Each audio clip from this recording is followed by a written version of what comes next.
Good morning from Panhandle Outdoors, America's only daily outdoor TV show. Your source for fishing, hunting, and information for folks who enjoy the great outdoors. Now sit back, relax. It's Panhandle Outdoors. Good morning, folks. Welcome to Panhandle Outdoors. I'm Winston Chester. I'm glad you're here this Wednesday morning. Today's hump day. A lot of y'all getting ready to get through the week and getting ready for a big weekend in outdoors here in the Florida Panhandle. Let's look at our weather brought to us by Haney Technical Center at the corner of Baldwin and Highway 77. High today, again, going to be 90. And when the heat index, I never talk about heat index much, but y'all know what it is. It's been over 100 a lot of the time this summer, especially the last couple of weeks. It has been hot. And I know you know that, but it really try to stay away from doing any kind of physical labor between 9 to 10 to about 2 or 3 in the afternoon when it cools off. And I find myself, as I've gotten a little bit on up in years, I do that. I used to work all day long in this. I don't know how we did it, but we used to do it. So I know roofers and guys like that in construction. I know a lot of you guys go in to work at 4 o'clock and just basically work till noon or 11:30 noon, then take off because you're sweating off so much, and it's really dangerous. And we've been pretty good about controlling it these days. All right, let's move on to the weather. Water temperature is at 88 degrees. The low tonight is going to be 77. River reading brought to us by Sandhill Seafood, about the same as we were yesterday. You're looking at Apalachicola at Bluntstown at a 4.1. Not much action there. And the Choctawhatchee at Caryville, 5 foot even. Both of them are about the same, like we talked about again yesterday. They were just all flat for the rest of this week. Not a lot of movement up or down. Take a look at a tide chart brought to us by Kent Forest Lawn Funeral Home and Cemetery here on 23rd Street. And talking about not much movement, we can say the same thing about a tidal flow. So August, this time of year in August, it's not bringing much river action. It's not bringing much tidal flow for the next couple of days. So you're going to have to make your own action as far as getting out there and trying to get some fish in your boat, okay?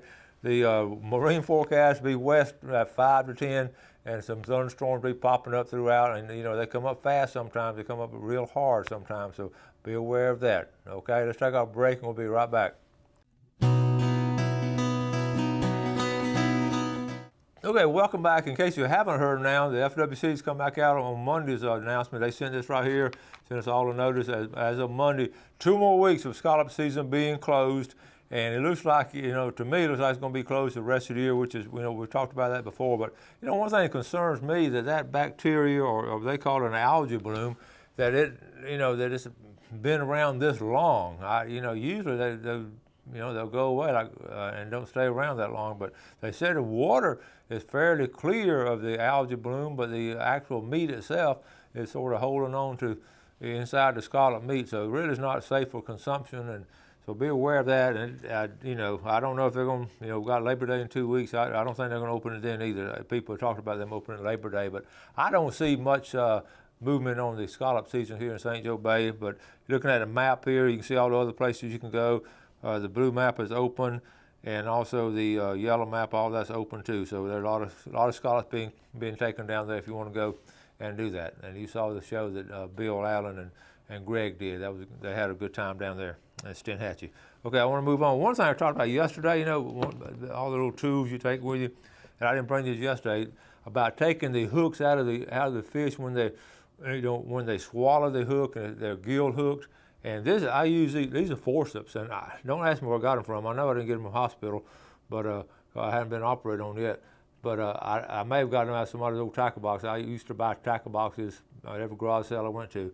But anyway, these are ideal the reason they're ideal for taking out a hook is because you can go down the throat, and you can actually isolate the little hook. There's usually just one hook in there. You can isolate that and twist it out real easy. And there's a lot better survival rate using these to get gill hook fish rather than using those blunt nose like I had yesterday. Those blunt nose are really just for lip hooked. But if they're really you want these forceps to go in there, they go in there really deep, and they don't do any kind of damage that goes in there because you see how easy. And you can see one of the doctors like to use these when they go in instead of the big old pliers like they do probably back in the old days. But anyway, I did want to recommend it, and they're stainless steel. And I honestly don't remember where I got them. And also they'll lock together like that, so when you drop them. But I love these, and I'll take them with us, okay? Also, I got a couple of pictures for today. Let me see if I can find them up here. All right, here we go. This is one of my former students, Morgan Walters. She had a great day fishing. We caught 22 Spanish mackerel. A wonderful way to spend my last day of summer vacation. Look at those, folks, look at those groupers that she caught. I think she was fishing with her dad to caught out. I think they caught them in the bay now. That's I noticed right away, you may not notice that, that's a outdoor education t-shirt from Mosley. And I noticed that right away. So Morgan and her sisters, good kids and all, good seeing you, good seeing that picture there, and you have a great college year. Okay, next picture. How about Eli Brookins? Okay, he caught, look at this big fish right here. Corey Brookins, Steve and Phyllis, his grandparents, watch the show on a regular basis, and there's another little Brookins. That family loves to fish, and their grandson is coming right along in the footsteps, and so is Charlotte Brookins. Look at there. I think hers is bigger than her brother's. Nice one there. All right, good job. Thank you, Phyllis, for sending those. Diane Livingston, and that's a nice trout right there. And if you know where those rocks are, you know just about where she caught them, but that's a good-looking trout right there. Good job, Diane Livingston. Nathan Donaldson, red snapper, just been steady on these weekends. Good, healthy red snapper. Good job, Nathan. And let's see, I might have one more. I think that's it right there. That takes care of our pictures. Now, I'd mentioned, I'll tell you what, let's go, while I get set up, let's go ahead and take a quick break, and I'll be right back.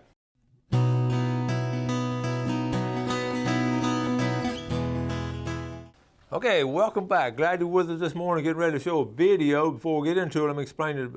We didn't fish. Gail and I just went out, didn't fish long, and we really got out a little bit late. I wanted to. The boat was moving when the sun was coming up, and I like to actually be casting when the sun, when the sun is breaking through. So it was a quick trip, and we caught some nice fish and had a really good time. But by 9 o'clock, we were breaking. In fact, 9 o'clock we did break it off and head back to the hill. But it was a fun fishing trip, and what we did was just moved around a couple of times and found them. Usually on speckled trout fishing, you just keep moving around. You know about where they're going to be, about what depth they're going to be. You just move around a couple of times and get into them, and try different lures and all, and just had a good time. So Jeff, let's roll this video.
Nice trout. Let's take a picture, send it to Mason. Mason's in school. Let's take a picture of him. Send it to him.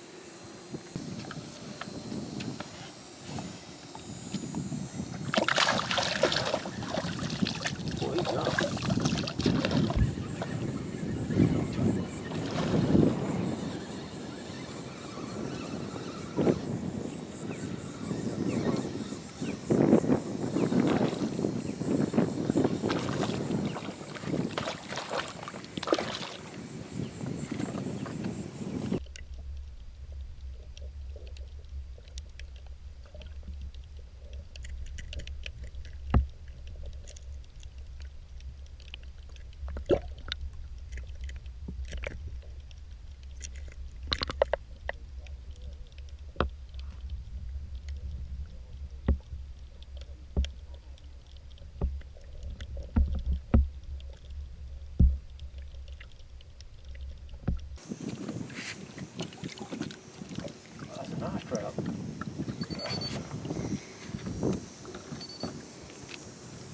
trout.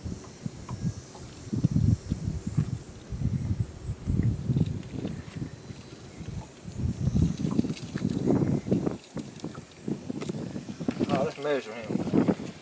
That trout is about 17 inches. 17 inches. We could keep him, or we're gonna let him go. Is that pretty? You take a picture, I'm gonna send it to Mason.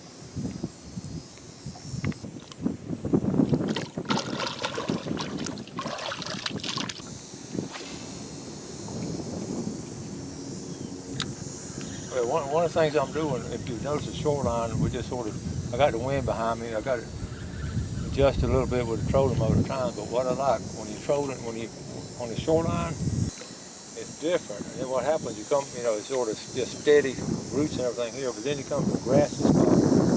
I always do that as a fishing tip. On a grassy spot, how it extends out there, you know the fish are out there feeding, and especially we're right at high tide. The high tide is about to go out, so the fish are up there feeding. So anytime you come across a grassy area like that, be ready. And you just never know when you're gonna catch one. Like right now, what I was just talking about.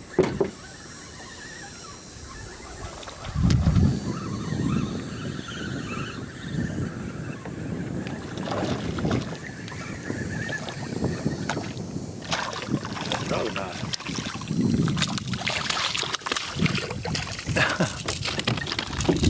He's full of energy. Let him calm down.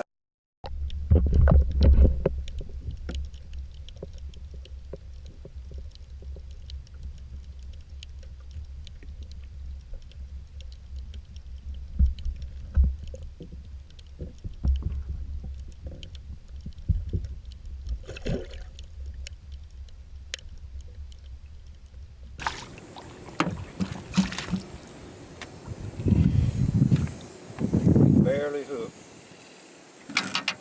That's another healthy. They're healthy this time of the year. I'm gonna measure this one. I measure the last one on the port side of the boat. And that's what I love about having a ruler on both sides, forward and starboard. Well, they caught him on this side. Okay. Measure him. He's gonna measure.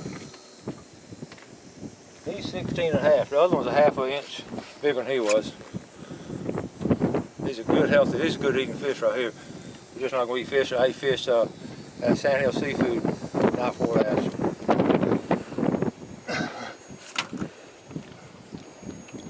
There you go.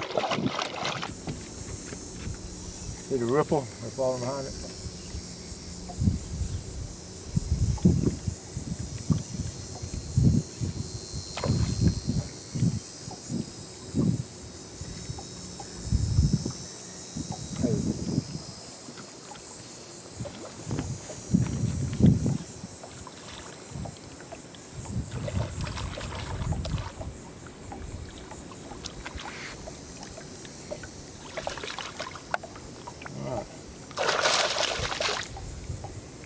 He's trying to shake it off. Boom! I'm taking a break now. I always like a little soda water and some crackers.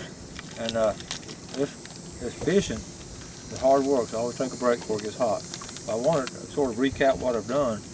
We started drifting along this bank, and I showed you where the grass was, and I said, man, the cold drink's good.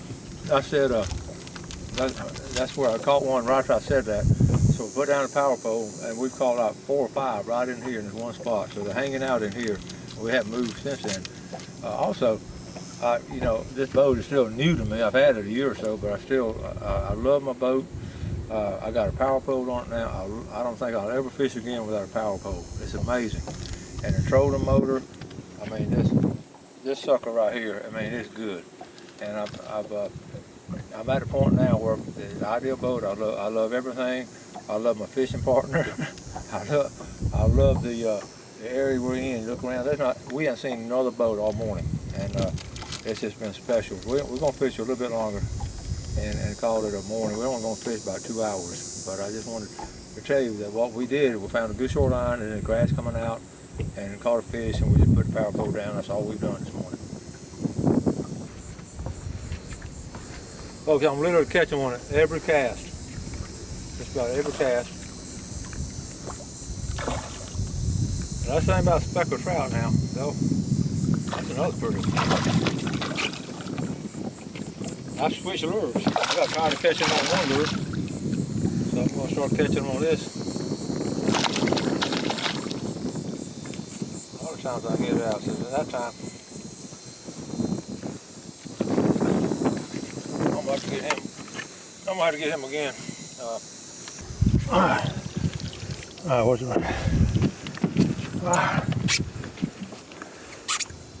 That's 16 even, so between 16 and 17.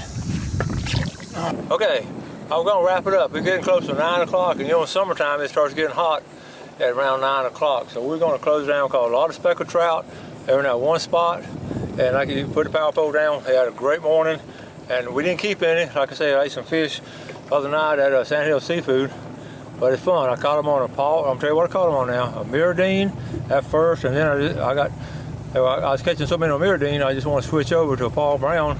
And I caught them on a Paul Brown. So that just goes to show you, when they're in a hole and they're biting, they're going to hit anything you throw at them. And that's how it was this morning for, well, about an hour and a half, maybe 2 at the most. So had a good morning here on Panhandle Outdoors, and I hope you enjoyed this video.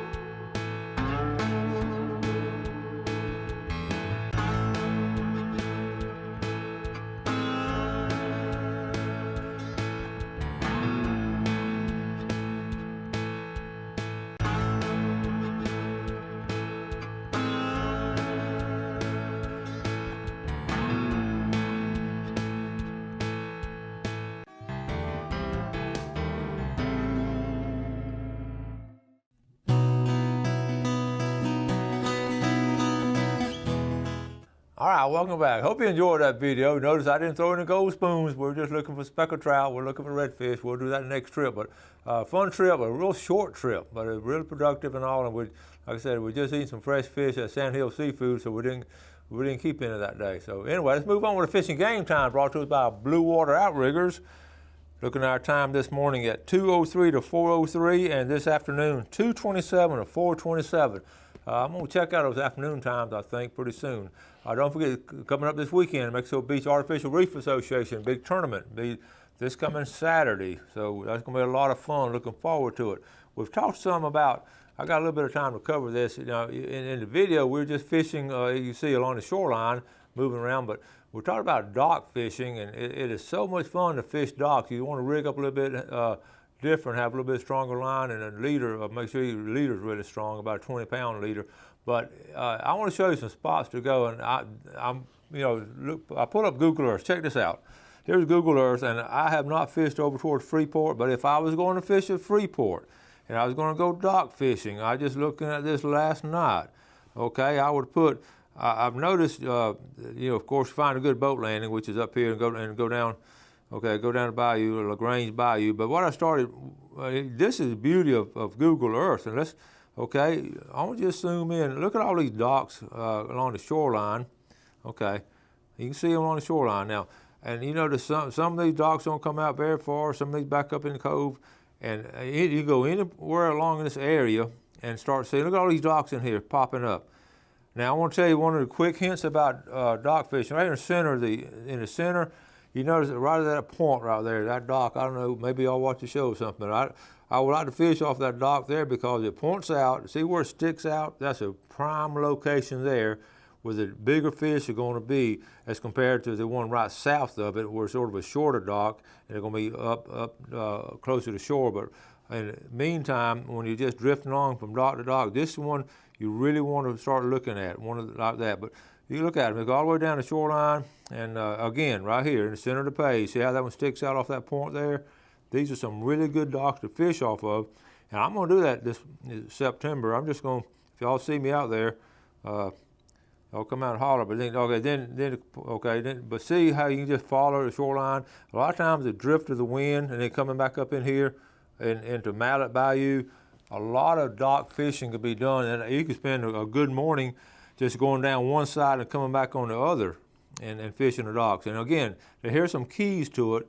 You want to check out your tidal flow. If the tide tide is coming in or tide's coming out. Find out what's going to happen, especially if tide is coming out, and this is the dock here, and tide is coming out this way. Remember that bait fish are going to be on this side, away from the flow, to protect themselves a little bit from the flow of the water, so they get caught up. Little simple things like that. So you really want to concentrate fishing on this side of the dock, if that makes sense to you, because if water flowing this way, and the big bait fish are going to come in upstream and attack the bait fish there, the larger fish when they hit the bait fish, because the bait fish will be behind the piling. So little things like that. Also, when it's coming in, remember they're going to be coming in with the tide. So dock fishing is a lot of fun. You got and don't worry about it. Sometimes you want to get as close as you can to the dock when you cast, and sometimes you're going to flat out hit the dock. I never go on a dock fishing trip sometimes. I never go without at least hitting the dock a couple of times, because I try to get very as close as I can to those pilings, and sometimes you're going to hit them. But try to get there and try to land next to them, and just make sure you get as close as you can and try to work it.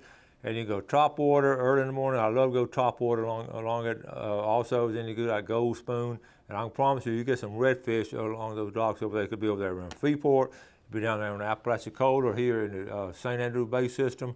Dock fishing, some guys, I know some of these guides, that's all they do. They specialize in fishing docks.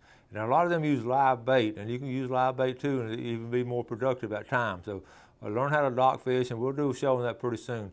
So, we're about to run out of time. Hope you enjoyed today's show. Had a lot on today's show, and hope you enjoyed that video. And we'll be back tomorrow. I got Travis Bassford coming in with FWC tomorrow. So y'all have a great day. Do something good for your fellow man. Enjoy the great outdoors, and God bless. Thanks for watching America's only daily outdoor TV show, Panhandle Outdoors with Winston Chester, featuring hunting, fishing, and other activities and information to help you enjoy the great outdoors. Join us next time for Panhandle Outdoors.